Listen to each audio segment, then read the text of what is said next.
And remember that for the entrepreneur, it's like waking up the day after an exit is like waking up after a car crash. Yeah. And you're checking your limbs to make sure that you're still intact and you're still alive. And your profound sense is not elation, it's relief. Hello, and you're very welcome back to All In, your weekly business show here on Joe, backed by AIB. This week we're talking exit strategy. When's the right time to sell your company? What's the best way to structure the deal? And how do you handle parting with something you've put your heart and soul into? We'll be in the company of Mark Little from Kinson and John O'Sullivan from Act Venture Capital. Meanwhile, our Trailblazer interview will be with the brains behind the Wexford tech company powering millions of deliveries with companies like ASOS, eBay and Littlewoods. That's coming up in just a few minutes. But first, don't forget to hit subscribe so you can catch the full show every week on podcast or on YouTube. We are, of course, on Facebook, on LinkedIn and on Twitter. And you can contact us anywhere, anytime with the hashtag AllInBusiness. Joe presents All In, together with AIB, backing Irish business. So John and Mark, thank you so much for being with us for this discussion on exit strategy. I'm going to go to you first, John, because you have overseen 74 exits. Yeah. You must have picked up something about the good, the bad and the ugly and everything in between. Yeah, generalizations are difficult because each entrepreneur, each company is going through its own particular journey to get to that point where it has an exit opportunity. So I want to qualify it with that. But if there's one thing that's consistent, if you trace back on nearly all of them, it's incredibly similar how familiar they've become within their sector. So not only have they been building a business, the profile of what the company's been doing has actually been running quite a bit ahead of the business. And the people that matter in that industry would generally be quite familiar with what that company's doing. Now, while that's quite easy to say, it's really hard for a CEO to achieve. Because not only are they trying to build a company, build a product, keep customers happy, and raise investment if that's the route they've chosen. At the same time, they have to find this place and the time and the opportunity to make themselves aware, to see if they'll have executives in their industry, who they are, what they're doing, and why it's going to be important. Years in advance of when an exit might ever happen. Right. And that's actually that huge. Sounds hard. Some people actually, when you express it to them, you can describe it, they can go and do it. And some people genetically, automatically know, I have to do that. Right. And is that what you're looking for then? Even at investment stage, are you looking for someone who feels like, I have to do this, this is for me, and also is really forward thinking? To some extent, you can describe it and then people can go and do it. I mean, because at one level it sounds simple, it's just very hard to do. But actually, what investors are really looking for is someone who that's naturally in their DNA. That is how they operate. That is what they're thinking of. You don't have to remind them of it. We don't have to talk about it literally. It is a normal function of what they're doing. Okay, that's really interesting. And for you, Mark, you have an exit under your belt, of course, but you don't like the word exit. John, one of the 74? He is, yeah. I was going to say it first, but I thought it would let You could talk about Mark as a case study if you wish. Well, actually, we could. We won't In many put you ways. under the microscope. But Mark, you're not a fan of the term exit. Why is that? No, and it's partly because of what John talks about. The people who are successful as entrepreneurs are people who have actually looked around the corner and seen what the industry is going to be. So in their DNA, they feel like they can move an entire industry with them as well. So the idea of saying this one snapshot in time is how you're going to be judged is kind of ridiculous. Because first of all, the more interesting part of the exit is how you got there. How did you achieve dominance? And if you're at that high point in your career, there's something after that. There's what I think of as an entrance. So you're selling your company. You may stay with the company that buys you, or you may do something else. But what you do next is almost more interesting because of that exit. So the exit is literally a snapshot in time.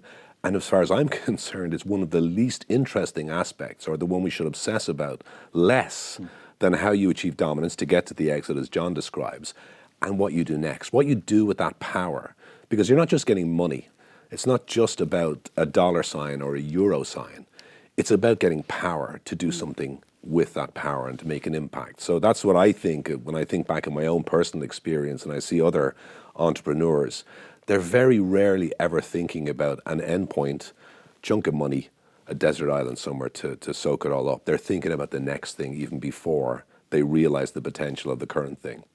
I remember the last time you were here, I can't remember the particular focus of the show, but I know that you were saying after your exit, the next time you went to get funding, or the next time you were thinking about Kinsen, that it made it so much easier to go back to people with an exit under your belt. So for both of you, I guess, I assume that's a thing, as they say. I assume if you've exited once, twice, 3 times, it gets easier every time. You take off the training wheels and you're a bigger deal.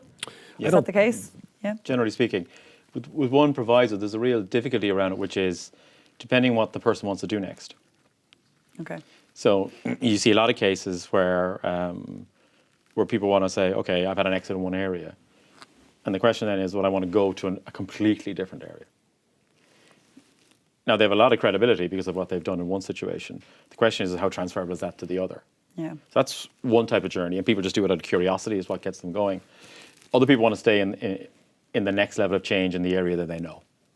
Now, that person has a lot more strength in theory in terms of their understanding, the prior relationships, the expertise. So they should be able to go faster, make less errors, and actually be more precise in the execution and getting there. Now, they're all theories. Yeah. The reality is the data on it is actually pretty mixed. Okay, because I was going to ask you then, as an investor, would there be a preference there? You know, if 2 people who have exited come to you and are talking to you about future prospects, and one wants to go back in or stay in the industry they're in, and another wants to meander off towards something else, do you have a preference there? Well, the other thing about VC is why it's portrayed as a narrative as a people business, because that's how things get done. And finally, we put the bet with a person. Actually, what we're really betting on is that person in a market. Now, Mark captured it quite well earlier on. We talked about someone creating a vision of how a market might look like in several years' time, ahead of when the big companies really want to deploy and take risks. And actually, that's what we're looking for. So our first decision is around a market opportunity. The second decision is the person in that context.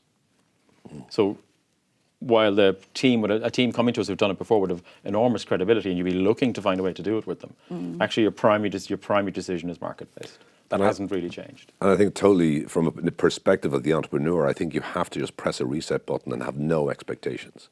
If you go into an investor, wearing your first exit around you like a jacket, that's ridiculous. You need to shed the ego before you get there. Absolutely. That's actually the point. You need to completely assume that you're pressing a reset button, with one exception, and that is you are more resilient. So you can look backwards and you can see how close you might have come to disaster, to those mortality moments in the company the first time around, and how you rallied and how you got out of that, how you survived long enough for the industry to catch up with you. And the biggest, I think, risk for an entrepreneur the second time around is assuming that the industry is going to, listen to them and speed up its development, to catch up with their vision.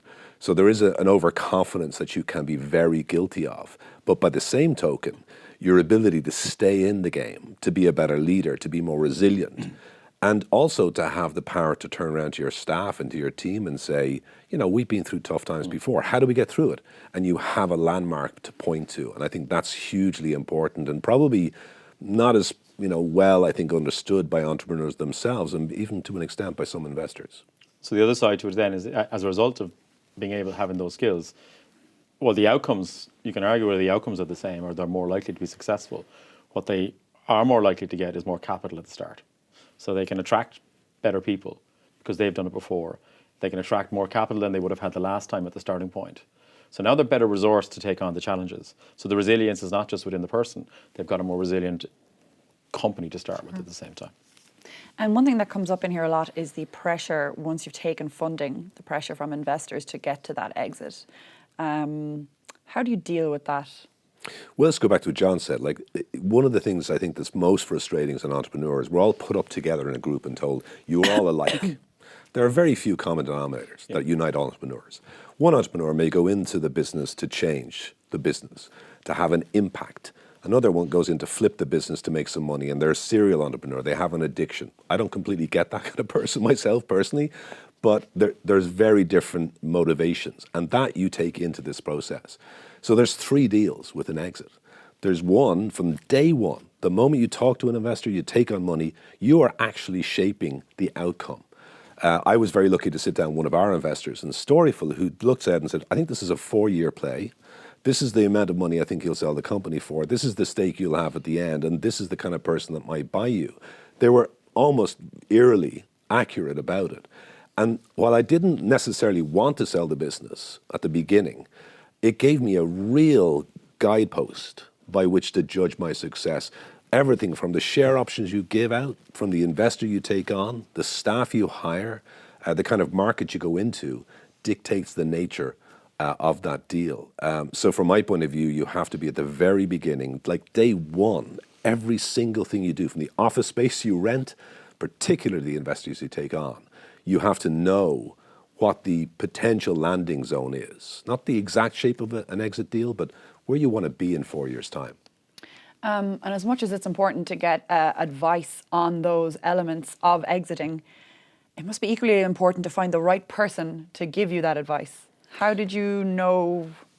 Well, I mean, it's funny, route? you know, this is where I talk about my relationship with John, for example. I mean, John was an investor, but was a mentor, and actually particularly around things like sales. So areas where you know you don't have, I have a communication ability with my background, but I wasn't necessarily sure about how I close deals, how I create that sense of inevitability about my business. So, you know, over coffees out in our sort of joint hometown, I would be able to share a little bit with John about where I needed to be. So finding mentors is as important as finding investors. And if you're lucky, they're the same kind of person, or sometimes the very same person, I would think. And I'm wondering what you both think about the way exits are portrayed in the media, because there seems to be a survivor bias at the moment that the people at the helm, the founders, are lauded as, you know, these heroes of business, but then the stats say that only 10% of people are even offered an exit. Those two things don't really match up. They don't, because it's, and in fairness, you know, for people who've achieved an exit, it is, as particularly as a large exit, it's a pretty big point in their lives. So they're getting a lot of feedback, which is, you are great, you are amazing, because they have achieved something quite extraordinary. So it's very difficult for them not to communicate. So as we would describe it sometimes, you know, with the leap we were free. It was one step, two steps, boom, we were there. And just going back to the other question, that tied them together. So what we're most interested in, if we assume we've done our best with whatever set of abilities we have to find, you know, meet a team in a market that we think this is right for VC. Now, that's not all situations. It's a small subset of situations. What we're really focused on and working with, and Mark was an outstanding example of it, was, well, how do we execute with the limited resources that we have? Execute to get more resources, either from customers or from other investors, against this vision that Mark had in his particular case of how news was going to change. So we actually are a little bit obsessive about how we execute in that vision, and how we prove to ourselves, because we're in the company now with Mark, in Mark's case, that actually what we're doing is getting ourselves to that point. We don't actually talk about exit all the time. That's the big myth of all of this. So is it a case of, if you build it, they will come? If they build it and they know. If they build it and they know, and they begin to appreciate this vision of this marketplace the entrepreneur has actually started out way before the large company has thought about it. The entrepreneur has actually decided, actually, I'm going to take a bet, a huge personal bet, separate to what the VCs are doing, that I think in 5 or 6, 7 years' time, this world is going to look like this. And remember that for the entrepreneur, it's like waking up the day after an exit. It's like waking up after a car crash. Yeah. And you're checking your limbs to make sure that you're still intact and you're still alive. And your profound sense is not elation, it's relief.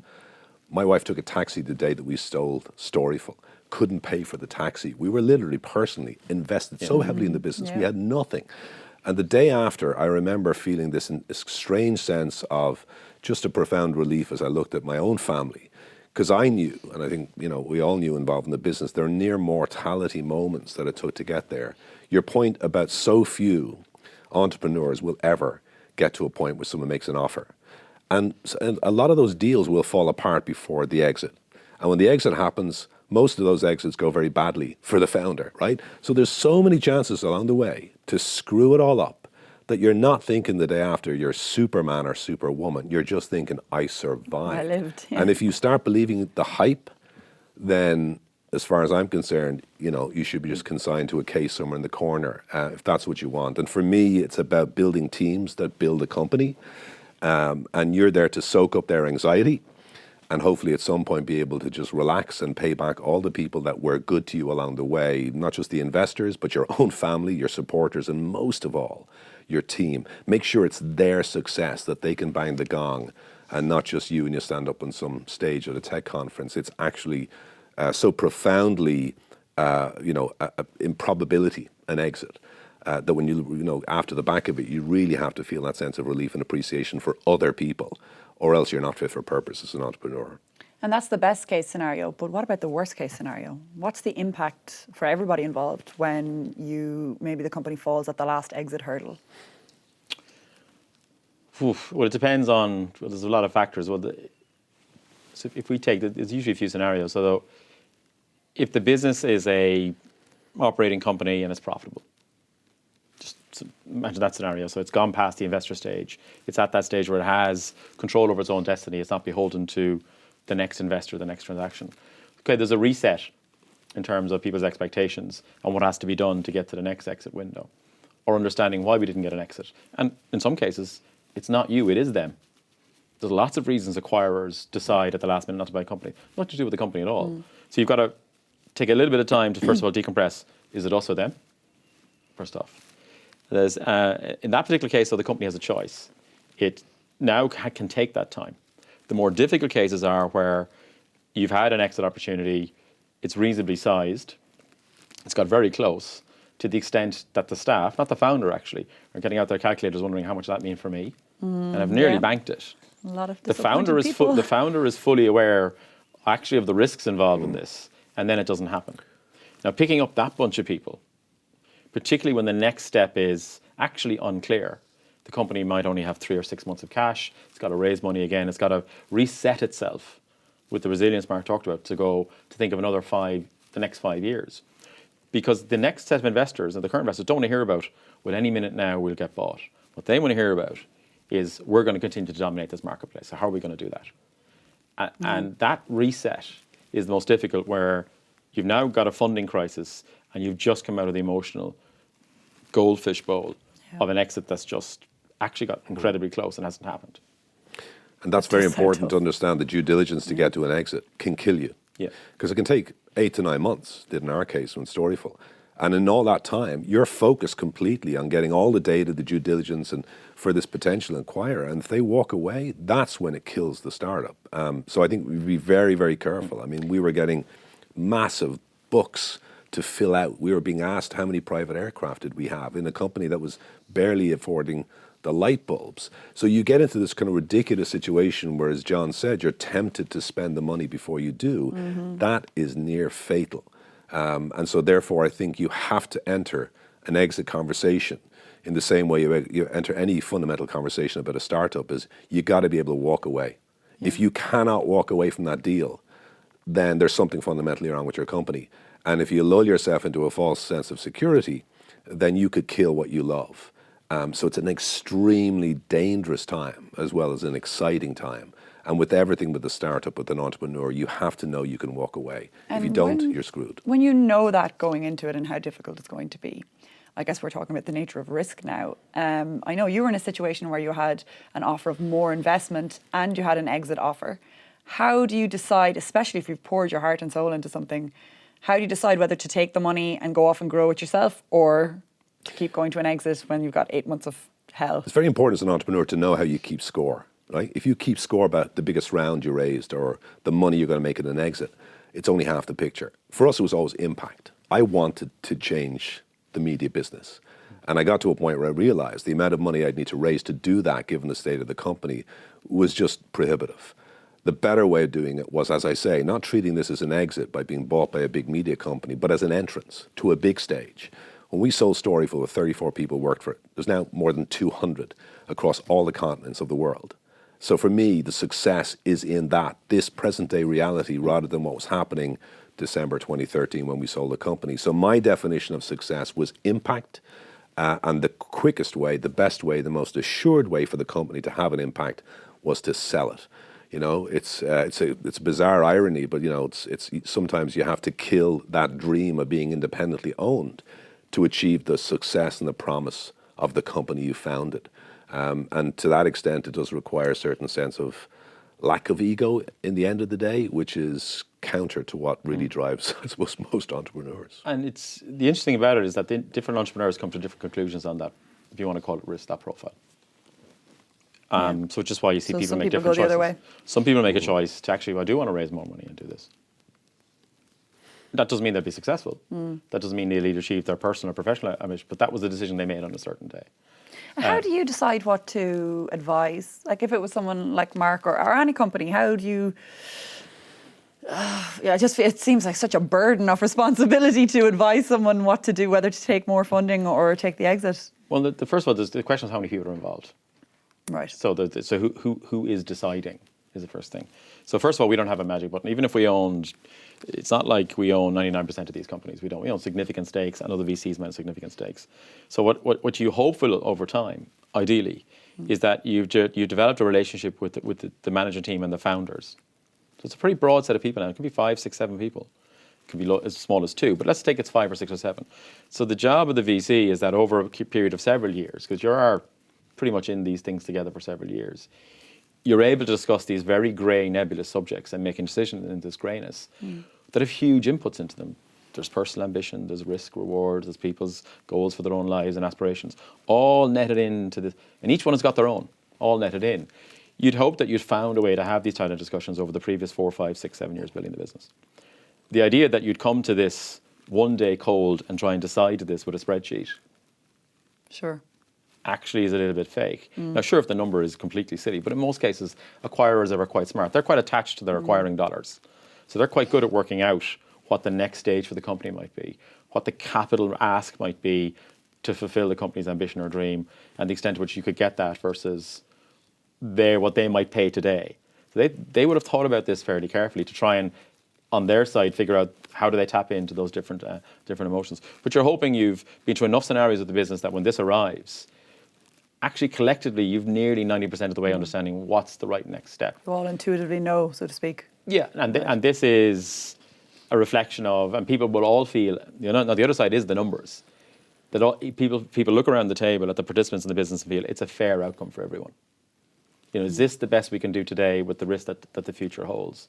And then that's kind of how it happens.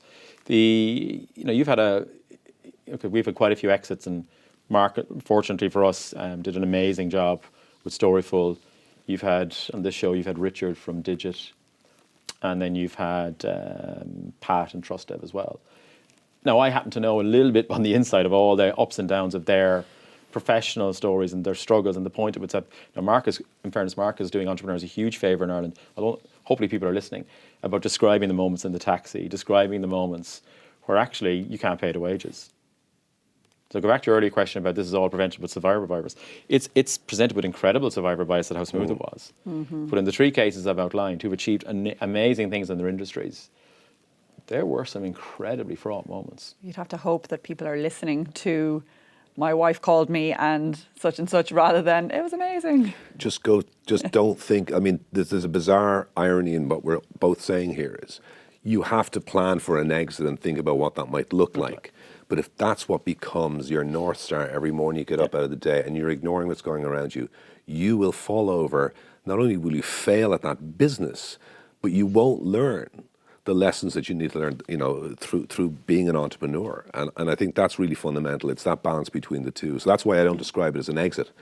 If it's a snapshot in time, fine. But if it's this be-all and end-all of your success as a person, as an individual, even as an entrepreneur, then I think you're going to end up failing because you become too obsessed with the outcome and not the journey itself. We're almost out of time, but I just want to ask you one more question before we go. The increasing rate of emerging unicorns and overvaluations and the WeWork situation, what's your take on all of that in light of companies trying to exit? Kind of casts a bit of a pall over things. Well, it does and it doesn't. So I love the massive question. You have these very short, big questions, and you want us to answer them in 30 seconds. So the first thing off is what's amazing is that these things exist. Is the amounts of capital that have been available against some of these ideas, and you can argue the case whether the ideas are good, bad, or indifferent, or you can argue whether the metrics work. It is quite amazing that the sums of money that have been placed into some of these ideas have been placed. It's never happened before at the scale and at the pace. Now, equally, that scale and pace is giving everyone a slight, ooh, I wonder how this works out moment. Because what hasn't happened substantially yet is the exit markets haven't changed. So while there's examples of some very big exits, substantially corporates are the people buying the companies, including the stock market. So the stock market itself and IPOs are another way of buying the company or exiting or changing shareholders and let the company go on to achieve its ambition. That's all that's happening. So the buyers of companies have actually remained extraordinarily disciplined. So what's happened then on the other side? And so this disconnect that sometimes has to get resolved. I think so one of the things that's happened is the private markets, there's been so much capital available, have allowed a lot of companies, by the way, some of the companies who are unicorns really are unicorns. Just be very clear. There's a whole bunch of them we don't know yet, but some of them have been able to raise capital as if they were public and fueled incredible growth. They've been able to do that without revealing anything to the public markets and haven't needed to yet. There's a huge group in the middle who at some point will be asked about the numbers. So while all this is very interesting, and the WeWork CEO is a very good example of, articulated the vision, articulated this new cultural environment for work, it was all very exciting, but never actually discussed the business. It turned out the business mattered. Yeah, I think in many ways, when you look back in the last 10 years of the internet, 10 years ago, would you have predicted that Facebook would dominate the way it dominates right now? Would you predict the growth of Google? Would you predict many of the consumer trends in the internet? You would not. So I sometimes feel sorry for VCs and for investors who have to work out this. None of this makes sense, right?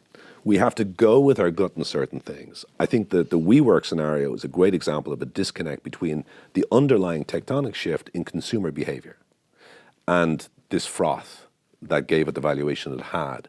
And I think that's what you got to look for, is look the way of consumers changing their behaviors around their phones, around the consumer information, and stick with that. Don't let the trade press, because to be quite honest, the way tech is covered is quite often quite fantastical. We love a great story. We love the idea that there are these superhumans that lead these unicorns, when in fact they're just people that have connected to a change in consumer behavior at the right moment and are taking advantage of a tectonic shift in their industry. So focus on that and less of the sort of the masters of the universe kind of narrative that lead to the kind of sort of scenarios that we saw with WeWork. Okay, well, speaking of change and predicting trends, we're going to leave it at that and come back to both of you, John and Mark, in just a few minutes for their one to watch, the who or what in Irish business they're keeping an eye on at the moment. That's coming up just after the Trailblazer. So eBay, Amazon, ASOS, Littlewoods, Parcel Connect, Fastway. If you've ever had a delivery from even one of these companies, chances are my next guest's company powered that delivery. Scurry, as the name might suggest, aims to get your parcel to you as quickly and efficiently as possible. It's a cloud-based service in the sunny southeast, and its founder is here to tell us why it's been as successful as it has. So Rory, for some people who may be watching and don't know the intricacies of the tech behind this, what is a cloud-based delivery platform? Basically what it is a piece of software for retailers that allows them to give multiple options to their consumers. So for example, in the UK we would connect up delivery services like Royal Mail, DPD, TNT, and then other ones which would be like lockers, or for instance Collect Plus, where you walk into your local store to pick up your parcel. So anything to do with delivery, our platform allows you to connect those options for your customers if you're a retailer. A lot of the founders we speak to in this particular interview have very diverse backgrounds. They come from all different areas of business. Why this and why now? Well, it's been 9 years, but why this and why then, I suppose? Yeah. So my own background, I worked in sales and marketing. I worked in Waterford Crystal originally. Believe it or not, I was at the early days of the internet when we were deciding should we go online or not. And again, good choice. Yeah, but we gained some experience about the dealing with online. And in the early days, it was all about acquisition, getting the customers to your site. And as that kind of progressed, I kind of realised the importance of delivery. And so I left Waterford Crystal, did some other things, and eventually came back and found that some of the problems that we had a couple of years previously still hadn't been solved, and hence kind of looked at that as an opportunity. And some of the names on your books at the moment, eBay, Little Woods, Boohoo. Basically, my entire wardrobe at home has been powered by your deliveries, every brand that's out there. How was that a game changer for you guys when you started to get those people on board? Even from a confidence boost point of view, Yeah. It must have really changed things. Yeah, so we have some great names, and we have some great names in two ways. We have some direct customers that we have integrated directly, and we have some great partners. So, for instance, we have thousands of smaller customers that come through the eBay platform and use our software, and then we have two larger partners, one being Fastway Ireland, and another one ITD in the UK, which give us access to over 6,000 different customers, and some of them are the very big ones that you were mentioning, and also then some of the ones are the regular kind of smaller ones that if you're niche in a particular area that you're aware of, but maybe are not household names. And why Wexford? I'm from Wexford. I'm very proud of being from Wexford, and I suppose when I started going into the working life, it was 1991. There was very little jobs. I was lucky enough to get a job locally in Waterford, in Waterford Crystal. Many of my friends emigrated at that time. And when I started the business, in fact, I looked at London, Dublin, and ideal locations probably to set up a business. Wexford probably not the ideal one to set it up. There's challenges with that. But I was very passionate about putting jobs in Wexford and giving people opportunities maybe that I didn't have when you leave college to actually work at home if that's what you want to do. And I love Wexford, and we live there now. We've got 4 kids, and we love the lifestyle there. But that's why Wexford. Okay, and other than the, I guess, county patriotism or the sentimentality of it being your home place, etc., which obviously makes a lot of sense, do you think since the decision to be based there, how has it affected your business in terms of, I'm thinking, talent acquisition, retention, lifestyle, culture? Yeah. So there are challenges with it, but on the other side, I think most of our employees, quite senior people who have had experience and have probably worked in Dublin or in other cities and are looking to return for lifestyle.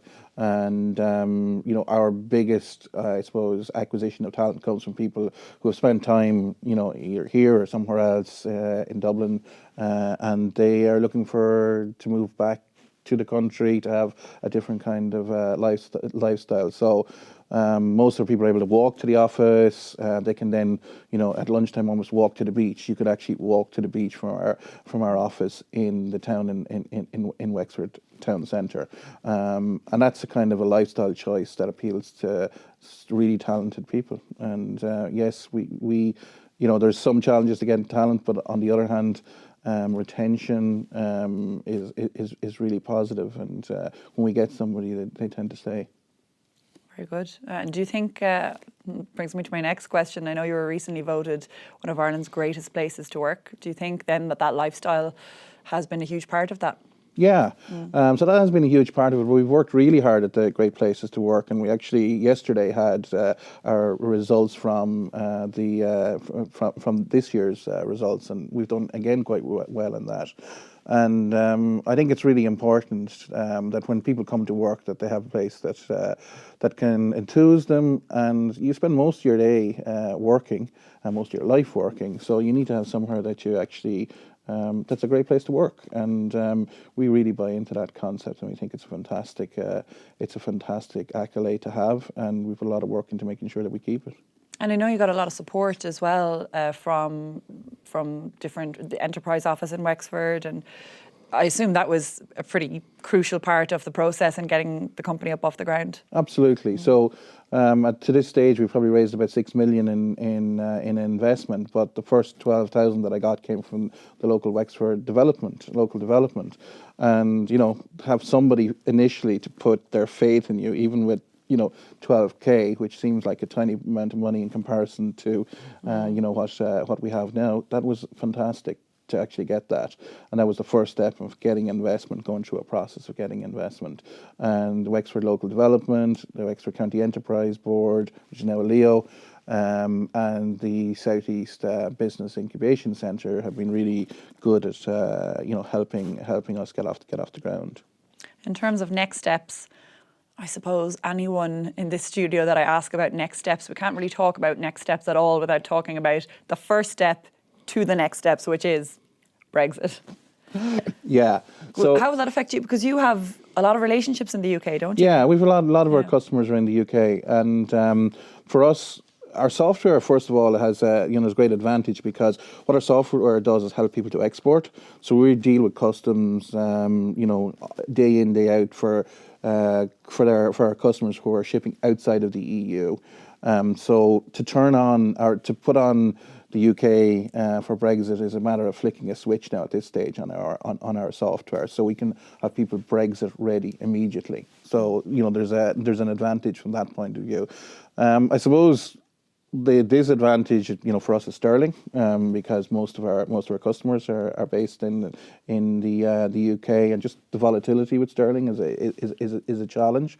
But the second thing, I suppose, is that just uncertainty doesn't help people make business decisions, and that's the biggest challenge. So the sooner that a decision is actually made and we know what it is and we can move forward, then we can actually deal with it. And I think in Ireland we're really good at dealing with things. So we'd just like to know. We'd just like to know, and I think the sooner that we know, the sooner that we'll actually be able to deal with it. And I don't think Brexit for us, I think there's plenty of advantages to it. We also can't realise those advantages until we have a decision.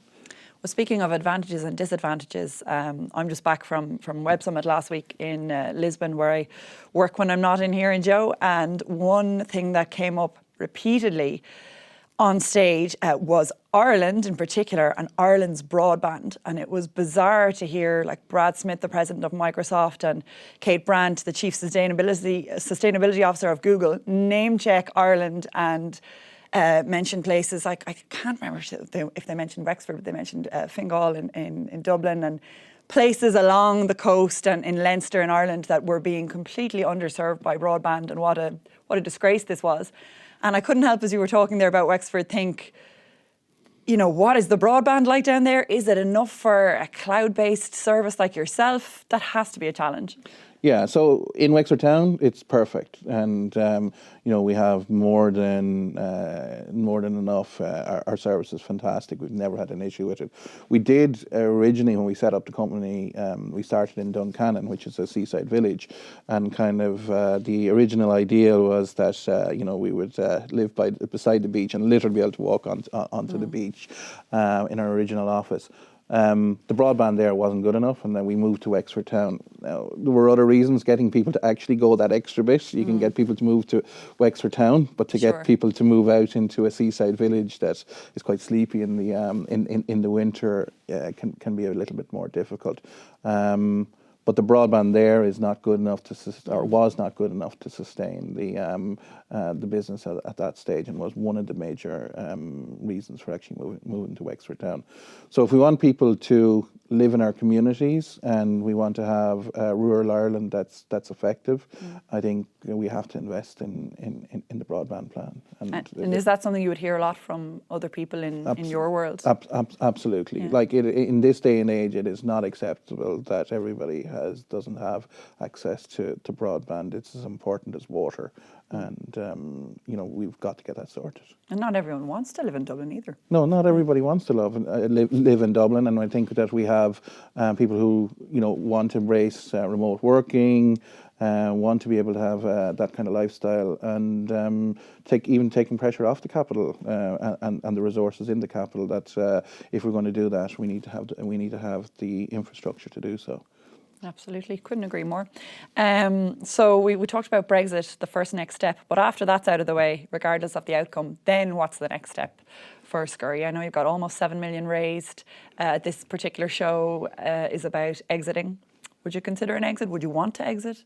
Well, of course, any any of our investors are ultimately looking for an exit. At the moment, I think there's a huge amount still to be done, and we have a team that can actually do that. So would I consider an exit? Yes, we would consider an exit when the time is appropriate. And you never know when that. I have not exited before, but as I talk to people who have done it previously, they say to you, you don't know when that time will come, because when somebody comes with the right offer that will help build the business more and bring it on to another level, and you look at that, you'll probably go, this is and you'll know when it's the right time.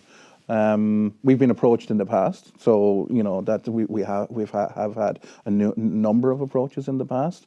They weren't right for us, but we just want to build a business, and if the right partner comes along that can help us to get to where we want to go faster, we'd consider that. Yeah. And even if you're approached and you don't accept the offer, psychologically, do you think that has an effect? Does it maybe validate that obviously you're doing something right? Absolutely it does, yeah. Absolutely it does, because, as a founder, you are always, trying, and a CEO, you're always trying to, project a, positive image. But there are sometimes doubts. Are you doing the right thing? When you get up in the morning, you go, God, we're at this for a while. Are we doing the right thing? Are we really making a difference? And when somebody comes and puts a value to that, and you kind of look at it and go, well, yes, we've actually brought it from, A to B. And maybe B wasn't where we wanted to get more, and that's having ambition. But yes, it does kind of make you a bit more confident.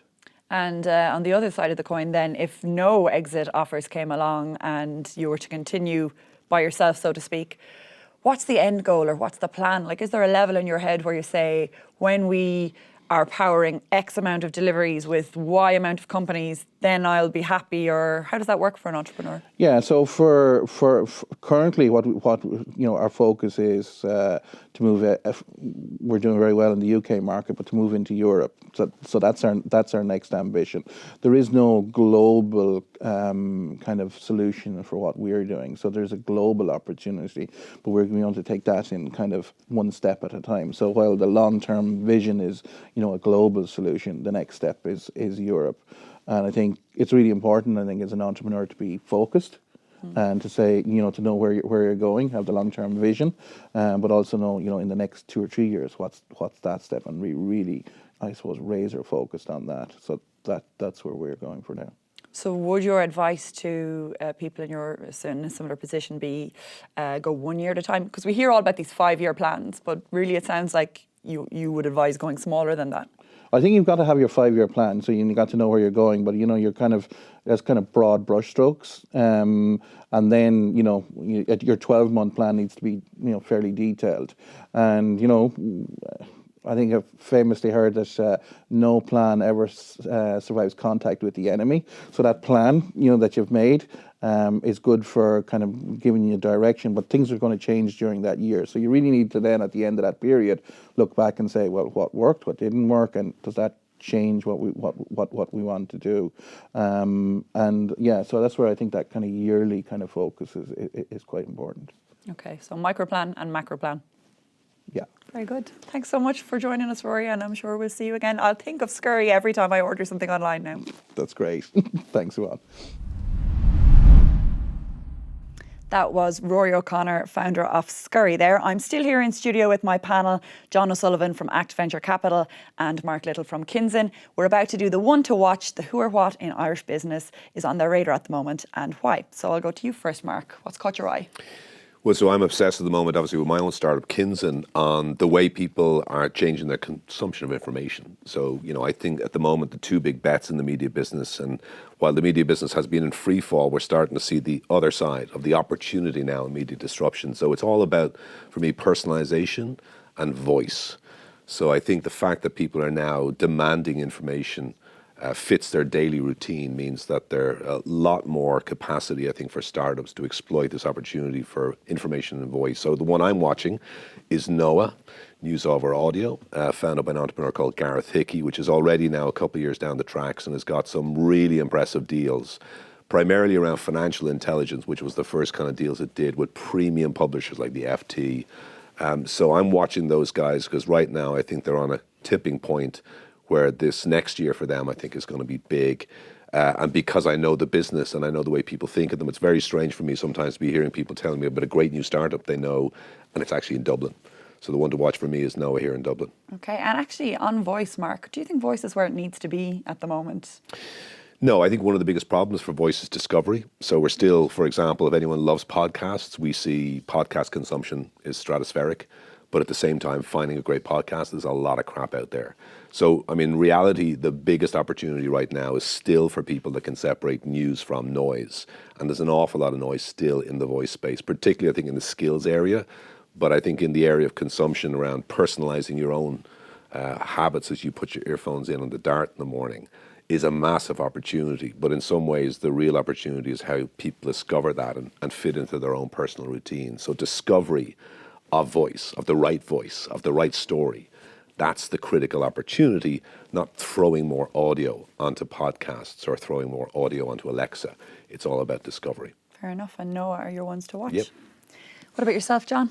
I hate this question. It's really unfair because... not my fault. I know it's not your fault. You have to ask No, it. I'm kidding. It's, well, why do I think it's unfair? So we have... Our current portfolio of kind of companies we're working with is about just over 30. So each one of those entrepreneurs is kind of going on a journey Mark went on, and they believe they're the one. In what they're doing, they believe they're the one, they're going to succeed, and they're going to have to believe that to go on with the resilience that's required. So wouldn't be fair to any of those to select them. Yeah. And equally on the outside, we're looking at a whole bunch of companies, and we want to look at a whole range of companies. So we don't, so out of self-interest, we don't exclude any particular Absolutely. group. But so it's always a terrible question. So what do we think about? To not give you answers isn't fair. So the biggest thing, it's been around for a while, and it's hard to get your head around how far it could go, is the power of free.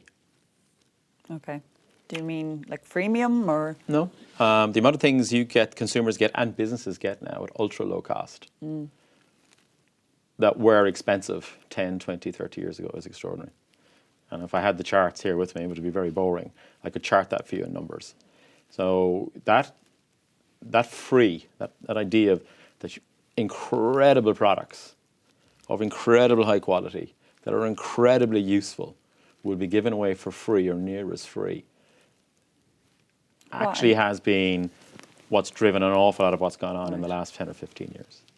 Well, let's get into that just a little bit then. What kind of things are we, I'm excited here as a consumer. What kind of things am I going to be getting for free, and for whom and why? From whom and why? I'll give you a bunch of examples. So you get Google for free. True. Oh, that's extraordinary. You get Android for free. Android is a full operating system with a team of 1,000 developers. Yeah, it has a community, but at its core, it's a product. It is the discipline of a product. It's got product engineering wrapped around it. It's free. But free as a price, right? I was about to say. Sorry, go on. I'm doing my own. I'll get to that in a second because there is another side to this. So you have companies. So predicting trends is really difficult. Mark described it very well. Some of the difficulties in trying to look 10 years out, because if we all admitted to ourselves 10 years ago what we thought was going to happen, so for the amount of energy people put into predicting the future, it's amazing how really poor we are at it. But actually, there are some experiments you can run in hindsight, and there's a really interesting one, and Mark's touched on it, and you brought it up in terms of voice. So if we went back, and unfortunately I've been doing this or around in the software industry for long enough to be able to do this, if we went back 20 years ago, 15, maybe 20, but 15 years ago would be more reasonable, 15 to 18 years ago, you can name the companies, and you can name the research laboratories and the people who did the work, and they're still in the industry. And you look at the amount of investment and intensity around voice, around the basic underlying mathematics that was used and the basic techniques for getting computers to recognize speech and vice versa, and then speech to text and that area. All those techniques were incredibly well developed 20 years ago. In fact, the science was done 10 years before that as well. And people raised huge amounts of money at the time, enormous sums of money, built enormous companies and organizations and teams trying to take those products to market and get people to pay for them. And they all ended up as much smaller businesses than anybody anticipated. In many cases, they went bust. And if you'd have told those people, and it was billions was spent, that ultimately the most powerful use case for voice would be given away for free with a quality of service that they could only dream of delivering, that the consumer would never have to pay for. And that was their business model. they would absolutely look at you and think you've arrived from Mars. And that's what Alexa has delivered with Amazon. And the trade-off they're getting is they're able to train the speech engines now. So there is a price. They're training those speech engines on 1 billion hours per week of data that they couldn't get any other way. So they're clearly doing it for a reason. There is a commercial end game. So you're seeing people use the power of free, and the power, really when I say free, of ultra cheap computing at a scale that's quite extraordinary. And what's coming in the next 10 years is actually quite hard to understand how powerful, and it's well established what's coming. It's not a secret. And the biggest companies are already doing the work. But the key point there is the amount of data. Everyone's assuming the amount of data these guys will have access to is going to remain either finite or infinite, right? I think there's going to be a big change as behavioral third-party tracking is wiped out by the likes of Apple, maybe for their... So we're going to see, I think, a real problem where we have everyone has a voice, literally, can speak, can talk, and it's all very cheap. And I agree with John, natural language processing, for example, is a technology you hear an awful lot more about because it sorts out the text. But when everyone can talk, how do you know who to listen to? So I think the discovery and the curation on the basis of first-party data and trust, I think they're going to be the prices of free that I would be watching out for. I don't disagree, but I do think that people are becoming aware of the abuse of their data, and that's going to be a big factor. But that's at the consumer level. At the business level, there's another way it's being played out. So there are currently very large businesses out there, very exciting businesses, that are having to confront the idea that their competitor is offering a better product, no charge. It's looking to source its revenues in a different way from the consumers and from its business users. And the consumers and business users are starting to say yes. Now, how a large organization, even quite a current organization, responds to that, and that is all coming from the same underlying technologies that make the internet go. Computing is going to get, if you think it's cheap now, it's going to get a lot cheaper. So it's going to pervade and open up these opportunities in ways that are incredibly hard to predict. It's why cars are autonomous. It's the computing industry is delivering that. It's not the car industry. For a man who didn't want to give an answer, that is a pretty epic answer. A lot of food for thought in that, John, that we'll all be mulling over for the rest of the day. Every VC now is running out to invest in free as a consequence.